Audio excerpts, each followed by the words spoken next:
বিএনপির ভারপ্রাপ্ত চেয়ারম্যান তারেক রহমানের রাষ্ট্রকাঠামো মেরামতের ৩১ দফা বাস্তবায়নের লক্ষ্যে ময়মনসিংহের ফুলবাড়িয়া উপজেলার দেওখোলা ইউনিয়নে মহিলা দলের উদ্যোগে এক মতবিনিময় সভা অনুষ্ঠিত হয়েছে।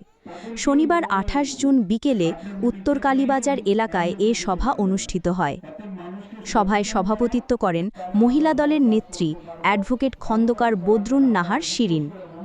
প্রধান অতিথির বক্তব্যে বিএনপির নেতা, ফুলবাড়িয়া ইউনিয়ন উন্নয়ন ফোরামের প্রতিষ্ঠাতা সভাপতি ও দক্ষিণ জেলা জিসাসের সহ-সভাপতি অধ্যাপক মোহাম্মদ সিরাজুল ইসলাম বলেন, তারেক রহমান দেশের কথা চিন্তা করেন। আমরা সবাই ধানের শীষের পক্ষের লোক। এই আসন থেকে ধানের শীষের প্রার্থীকে বিজয়ী করতে হবে। তরুণদের অহংকার তারেক রহমান যাকে মনোনয়ন দেবেন আমরা তার নির্বাচন করব। তিনি আরও বলেন, ধানের শীষের জয় জয়কার সৃষ্টি করতে হবে। মা বোনদের বলবো, আশপাশে আলোচনা শুরু করুন ধানের শীষ নিয়ে। আগামী নির্বাচনে ধানের শীষের বিজয় নিশ্চিত করতে এখন থেকেই প্রস্তুতি নিতে হবে।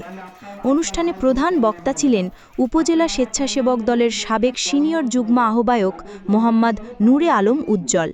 আরও উপস্থিত ছিলেন বিএনপি নেতা মফিজুর রহমান চানমিয়া, সাবেক ছাত্রদল নেতা মোস্তফা কামাল, বিএনপি নেতা সুরুজ্জামান চৌধুরী, মোহাম্মদ নজরুল ইসলাম, পৌর স্বেচ্ছাসেবক দলের আহ্বায়ক সেলিম সরকার, মহিলা নেত্রী বিলকিস আক্তার, শাহানাজ সহ স্থানীয় মহিলা নেতৃবৃন্দ।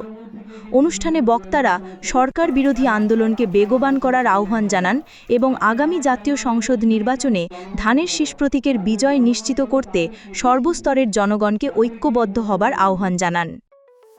আপনার স্বপ্নের যাত্রা হোক ফ্লাই ইনফিনিটির সাথে।